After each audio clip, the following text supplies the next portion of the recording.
It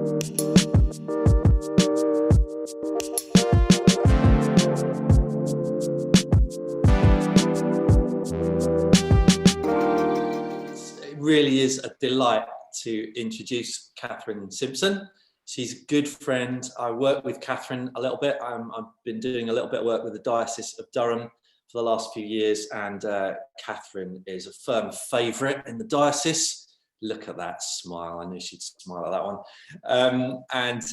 So Catherine's been working as part of the team there, particularly leading on their Growing Faith initiative, and been doing a fantastic job. And she's been a primary school chaplain for many years too. We actually pre-recorded Catherine's seminar after the demise of 2 weeks ago.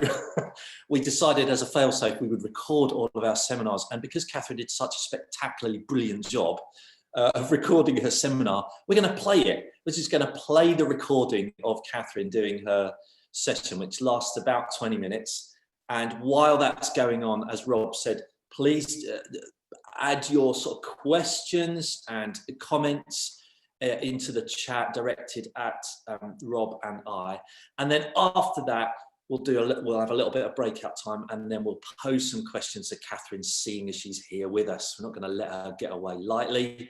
We'll pose our most awkward, no awkward questions. We'll be kind, ask our best questions of you, Catherine. And I think this is a really important subject because there's quite a lot of secondary school chaplains, but there are very few primary school chaplains. And so what you are doing is pioneering in many ways. So I think there'll be lots of questions for you. I think that's about it. So we're going to make sure everyone's muted. I think that's about it, isn't it? Shall we crack on, Rob?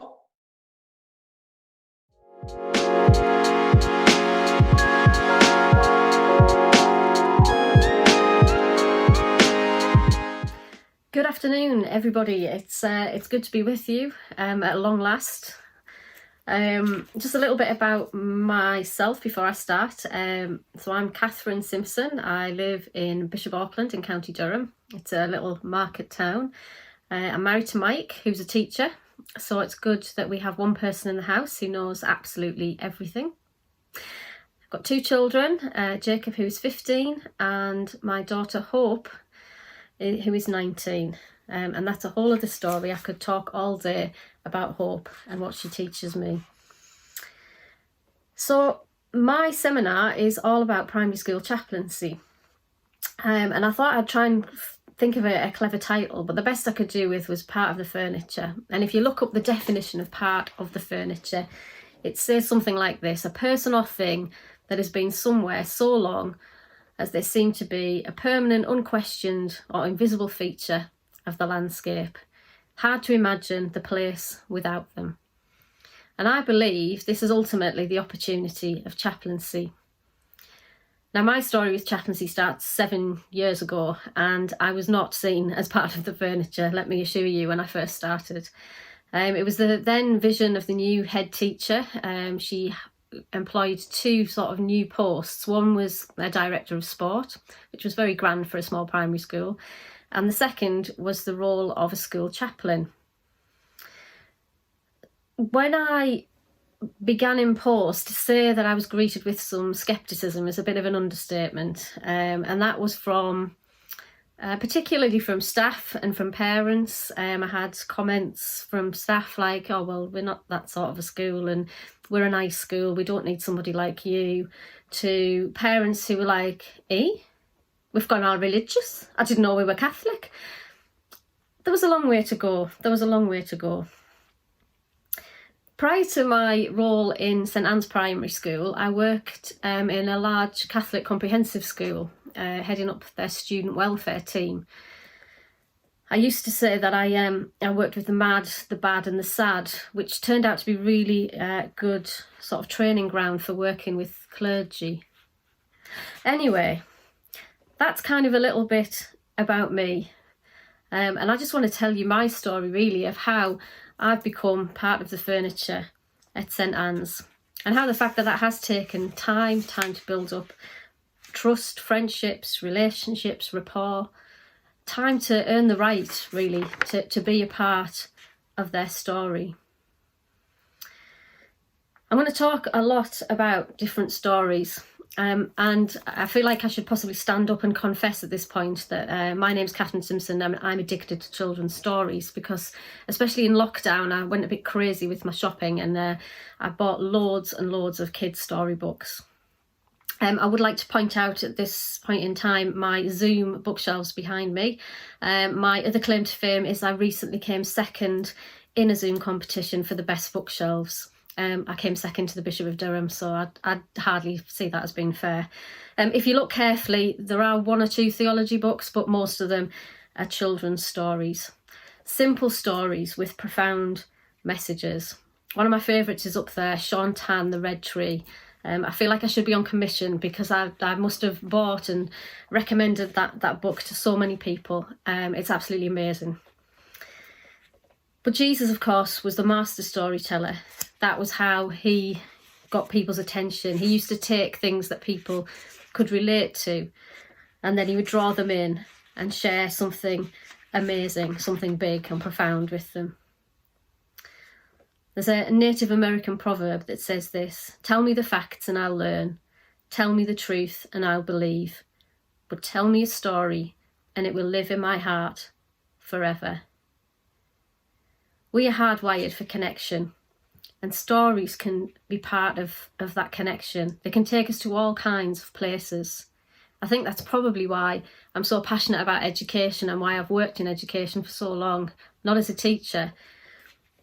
Reading especially opens up so many worlds, and there's a power and a vulnerability in sharing our own stories. And of course, as Christians, we have a powerful story to tell. It's not a story of plain sailing and everything being okay and everything going right, but it's a powerful story of hope. Go to my next page. I'm just going to ask you to pray with me now, just for a moment. Dear Father, your light does not lose its power like a device that loses its battery and turns itself off. Your light shines to the world. Your light doesn't just shine for one person, it shines for everyone. Your light is a symbol of your love, God. It is a reminder for us to always do our best. We are all part of God's family. We love you, God, and we are proud of that. Amen. That prayer was written by a little girl in my school, Emily, when she was 7. She doesn't go to church, she doesn't really have any sort of background. But she wrote that amazing prayer, and this is the privilege of my job, in that children come to me all the time with written prayers or ideas or things they've made, and my first thing is to say, don't underestimate the contribution of children, including the children outside of our churches. Rebecca Nye's book is brilliant about children's spirituality, and she says this: God has a special way of being with children, and children have special ways of being with God. And this has been my experience as a school chaplain. I think initially I kind of went in thinking I was going to do everything and I was going to lead the children. Thankfully, a lot of the time, they're the ones leading me. God is at work in our schools, and he's at work in our children. So don't miss it. Don't be so caught up in what you want to do and what you think you should be doing that you miss something that is already happening. So join in and don't miss those opportunities. I understand, obviously, people listening today will be in different contexts, and some of you will be in Church of England schools, some of you will be in community schools. But just for a second, I just want to look at the education that the Church of England has for their schools. Within the concept of a full and flourishing life, the Church of England seeks to provide all young people the opportunity to have a life-enhancing encounter with the Christian faith and the person of Jesus Christ. Wow. That sounds pretty exciting to me. Church schools should, above all else, be places where relationships prosper, are nurtured, are encouraged to mature with wisdom, are cherished when under threat or are broken. Relationships between the whole community are important. And of course, one of the latest initiatives with the Church of England is the Growing Faith Adventure, which seeks to examine how churches and schools and families can work more together on growing faith. I would encourage you, if you are in a Church of England school, or if that's where you're looking to get into, that you have a look at the wealth of documents that is on their website. I had the privilege of attending the Church of England National Conference earlier this year, and it was incredible. It was one of the most inspiring, uplifting things that I've been to in a long time. And I think understanding that context is really important. Why is the church involved in education? Why have we got a part to play? SIAMs, I could talk forever on SIAMs. There are so many exciting opportunities. Again, if you're not familiar with the new schedule and you're going into a church school, look at the new SIAM schedule. There is a wealth of opportunities for you to support your schools in that. I need to get out more, don't I? Right.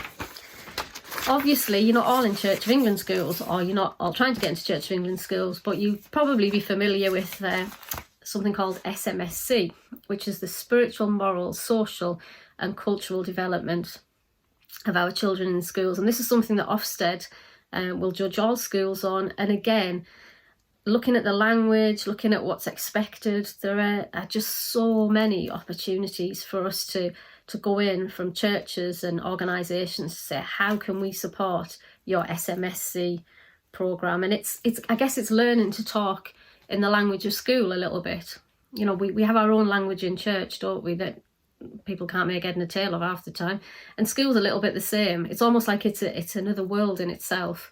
But if you can capture that, and if you can get into the language and start to talk in ways that the school can relate to you, then you'll end up ticking boxes for both of you, for want of a better way of putting it.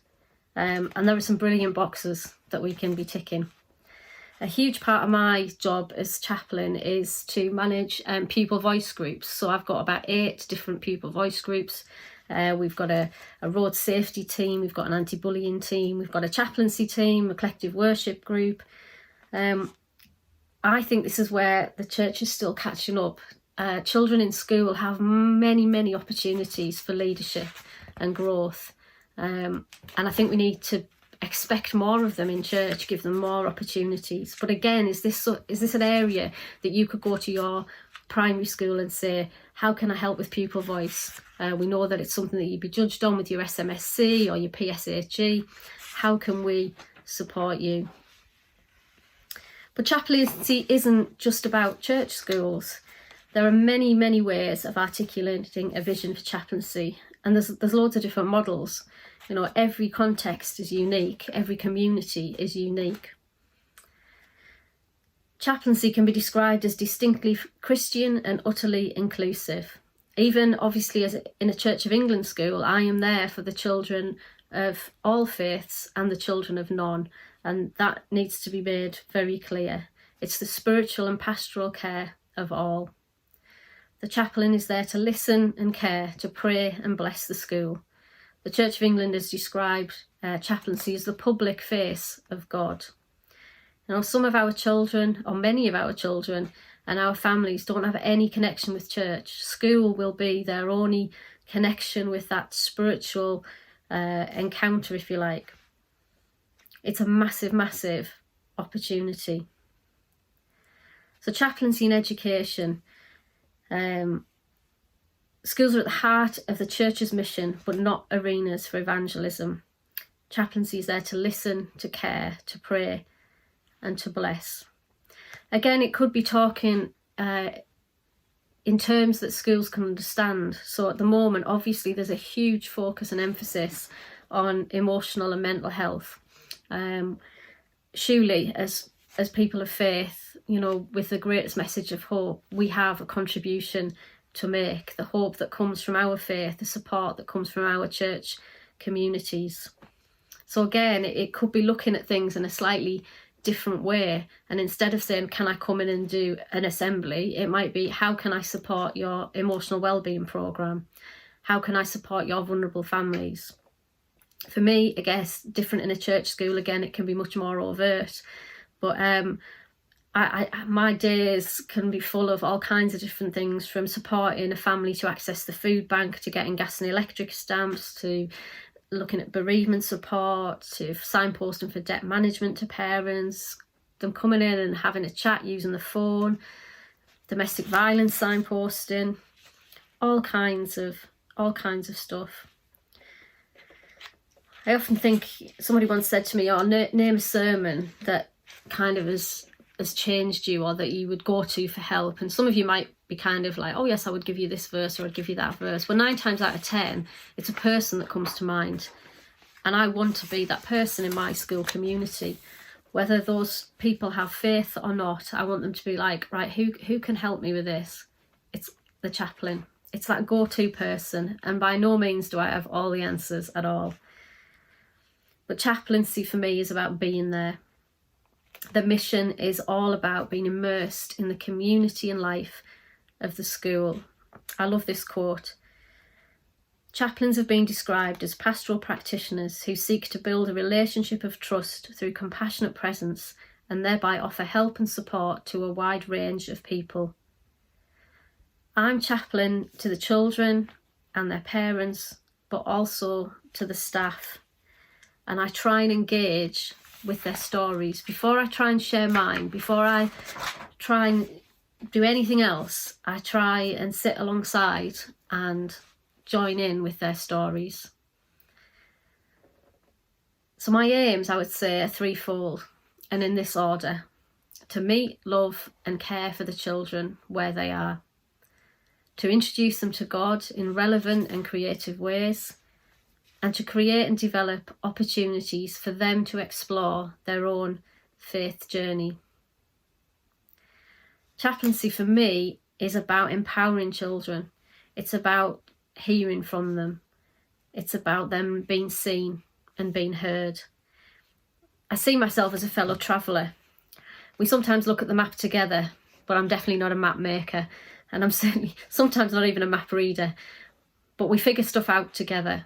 And that's often what I say to the kids. I think one of my most overused phrases is, I wish I had a magic wand to fix it all for you, but I don't. However, let's sit together and let's figure this out and let's talk to God. It's difficult, obviously, in lockdown. I, again, appreciate my position in a new way because I'm part of the school, I'm employed by the school, I'm part of the staff. I've continued to be able to go in for most of the time and support our vulnerable and key worker children. However, we have done a lot of stuff online. We have had to think outside the box. And one of the projects that we did during lockdown was if you could ask God anything. I've got a little boy, he's in year 6 now, Jack, and he absolutely loves asking questions. One of my duties is the gate, which I'll come to in a minute. And every week, without fail, he'll come with at least one question in the week. Mrs. Simpson, why did God do this? Mrs. Simpson, did God do the other? 9 times out of 10, they're like completely random, unanswerable, bizarre questions. But that kind of led me to an idea for a project. So in lockdown, we made little films and the kids could say, right, if we can ask God anything, what would it be? And they posed their questions. And then I got people in the community, including Bishop Paul, to answer those questions. And it was just a fun way, but they love kind of seeing themselves and they love having their questions answered. I think the most important aspect of chaplaincy for me is creating a safe place. Now, I do have, some would say it's a cupboard, but I'm telling you it's an office in school, and it's full of cuddly toys and it's full of lovely things, and the children can come and it's a place of safety. But we don't necessarily have to have a physical place. What's important is that we foster a place of safety in that relationship that we have.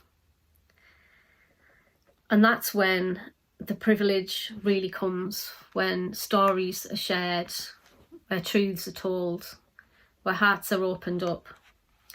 And it's the most amazing job in the world.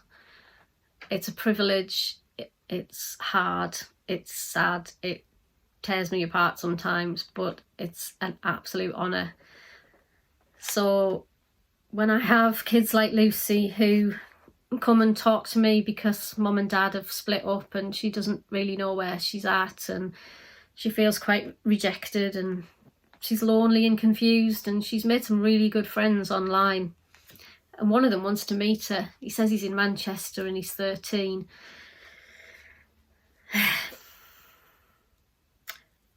Oh, there's Olivia and Michael.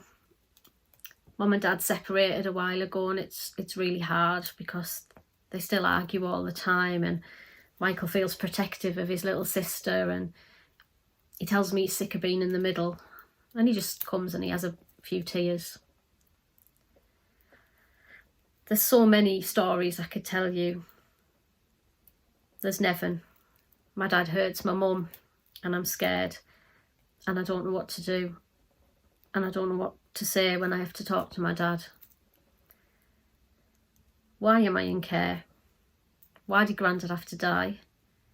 Is my dog in heaven? Why did my dad kill himself?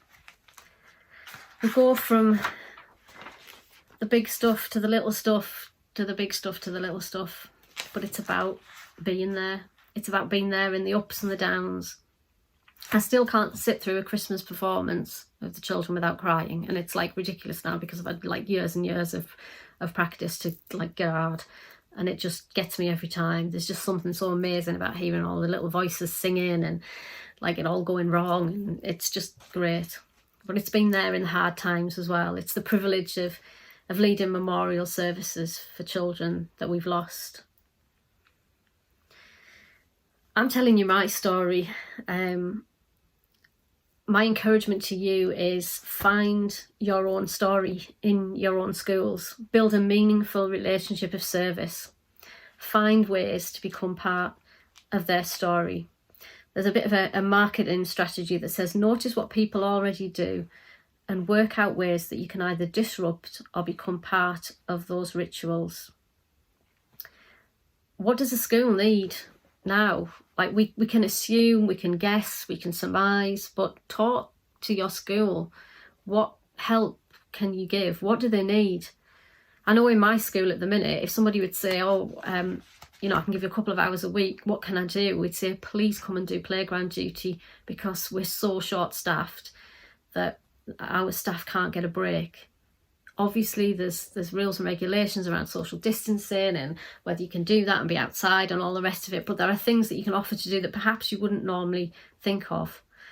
The best duty and the most successful duty that I've ever done in school is gate duty. Now, I get about 2 nice days in the year and it's freezing the rest of the time, but that duty gives me the opportunity to welcome the children in every day, to see the parents, to strike up conversations, to find out what's going on, to just be a part of the community at the school gate.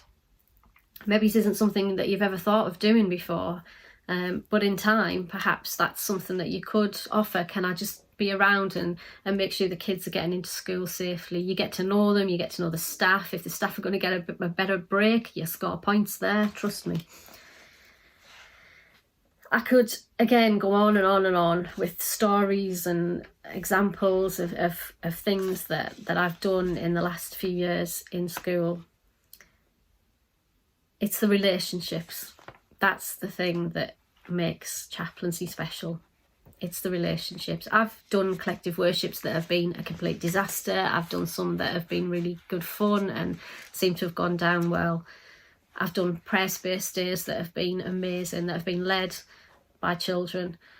We've done charity events, we've done all kinds of things, but the thing that makes chaplaincy special is relationship. So I would encourage you to be a part of the story in your primary school that you have in mind right now. It could be that you think, right, well, okay, we're limited at the minute, we can't go in, but could we offer to do something for Anti-Bullying Week, for example? Could we make a film? Could we do something for Mental Health Day in October? Think in the language and the calendar and the world of school. Think of their story and how you might be able to join in a different way. And finally, try and be led and learn from the children. Matthew 18 says, he called a little child to him and placed the child among him. And he said, truly I tell you, unless you change and become like the little children, you will never enter the kingdom of heaven.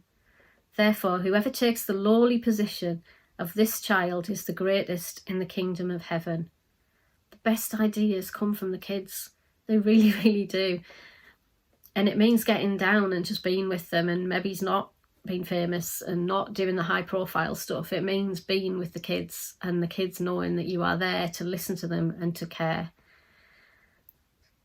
Don't underestimate. Remember the prayer at the beginning. Don't underestimate what they already know, how they already connect with God, and their ability to want to change the world, their courageous advocacy. Again, I haven't got time to tell you loads of stories. Listen to the children. I did a pupil voice, a snapshot in time, if you like, when the kids came back to school, the year sixes after lockdown. Sometimes we can assume, we assume, we guess, we surmise. To actually listen to them, to find out what they want, what bothers them, what they're anxious about. They are craving meaningful, safe relationships, like we all are. And chaplaincy is a massive, massive opportunity. Whatever happens in our next chapter of the story of COVID, we do have a message of hope. We have a message that says that nothing can separate us from God's love, that we are made in his image, each and every one of us. And we have an amazing, life-changing story to share. So let's do that. Let's find new ways to do that and share in other people's stories so that we might share God's story.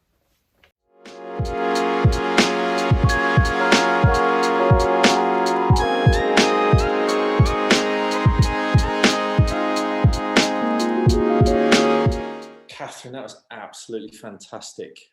Lots of information there, lots of your story. But I feel like I heard your heart as well. So much of who you are and how you've invested yourself into that school. Brilliant stuff. The questions that briefly appeared at the end of that presentation, Rob and I are going to try. What are we going to do? How do we put those? Catherine, can you remember them? You've got them in front of you by any chance?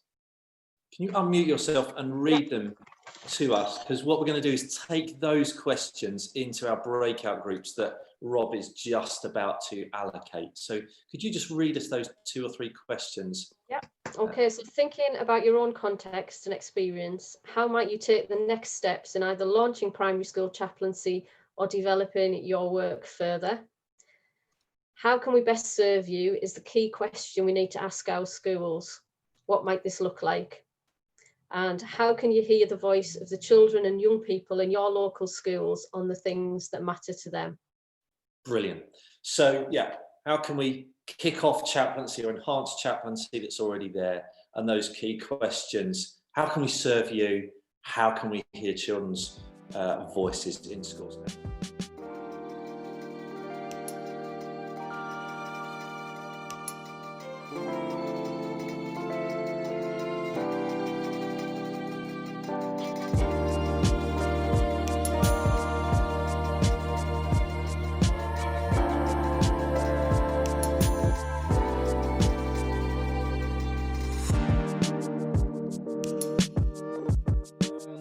Yes, really aware some of you participating in this call are not from England. I saw there was quite a few mentions in the chat, people from Scotland.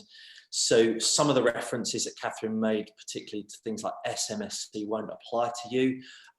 My advice to those of you outside of England and Wales, please just have a look at the legislation, the education legislation that applies to your nation, because more often than not, there's some great material in there. There's some way, there's a doorway in, or there's a way of understanding the school system which will help you to articulate chaplaincy or other kinds of ways to serve the schools. So please don't be put off by the references to SMSC and SIAMs and things. And thank you for those of you who are posting useful sites for Scotland in the chat right now. Good stuff. Thank you. Anyway, Rob, we've got some great questions to pose to the live and in the room Catherine, not the pre-recorded Catherine. We have, yes. And we're going to be pretty quick with this. So we'll say about 4 questions in 4 minutes type of thing. But we've got a few. So let's get started. So the first one, Catherine, is from Stacy over at YWAM Paisley, who said, what percentage of your time would you say is spent serving teachers and staff directly? I think at the moment, probably half and half, to be honest. I tend to go in on my days in school and try and check in with all the staff. I go in early for that purpose, so I can kind of just go around and just see how everyone's doing. Again, just maintaining those relationships and checking in, so I know what's going on in people's lives, so I can pray for them. And I'm probably doing that more at the moment than I normally do. But it's actually been a really nice kind of habit to sort of get into. So hopefully I will continue that when things eventually settle down. Yeah. And then a 2-part question over from Leslie, which is, do you have to be a fully fledged vicar to be a school chaplain? No, I am trained for nothing. No, you don't, I shouldn't really say that, should I? No, you don't have to be ordained. I have done various jobs within churches and youth work and different settings that I think have given me very valuable experience in doing what I'm doing now. And I do have a theology degree as it happens, but you don't need any formal qualifications.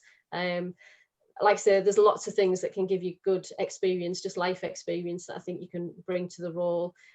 Places like Chaplaincy Central for Education is just running a course at the moment, actually, for new chaplains or for people who've been in chaplaincy for less than 3 years. So there are like training things out there, which I would have jumped at a few years ago. So I would definitely encourage you to kind of have a look, and I'll make sure those links are attached at some point. Awesome. Yeah, because the second part of that question was, how do you become a chaplain? Make it up. No, There's lots of different routes into it. I think that's what I'm saying, is there's no kind of one pathway into chaplaincy, as far as I'm aware anyway. Yep. And then we've got a question from Ellie Cousins over at the Southampton City Mission for you, which is, do you think you can really only have the role in one school because you need to be so dedicated to that school or community? Or do you think that someone would be able to support multiple schools in a local area?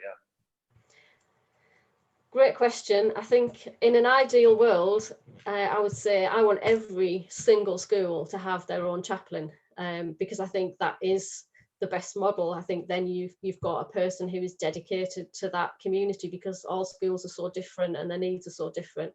And I've been very privileged and lucky to focus on one school and get to know that school and the governors and the parents and the families.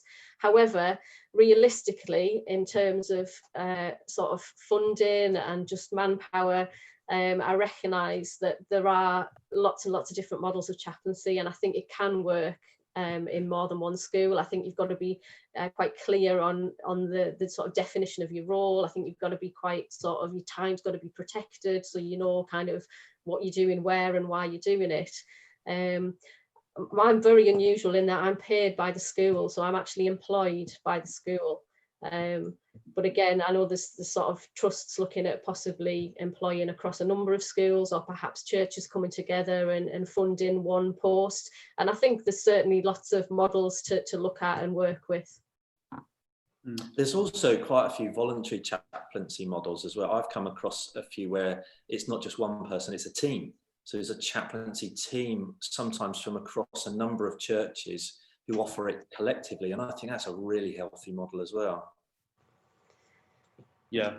For me, the important thing is it's about the relationships, and that's what makes chaplaincy special for me. It's about serving those people and making relationships and being there, whether that's half a day a week or full time or whatever it might be, but just being immersed in the community of the school. Yeah. Can I just say, when you said that quote, "Tell me the facts and I'll learn, tell me the truth and I'll believe, tell me a story and it'll live in my heart forever," that just hit me so hard. Thank you so much, Catherine. It's been such a pleasure to have you with us and to hear your wisdom today. It is 1:30, and I'll just say that we did record this and it will be available for you. We're going to be able to we'll post out some information on when all the seminars are available again. So once that's ready, you'll get a notice for that to be able to watch them back. But thank you all so much for being with us today. And I think it's over back to the live stream pretty soon. Yeah, 1:45, we will be back on the live stream for the final section of the day. Great to see you all. God bless everyone.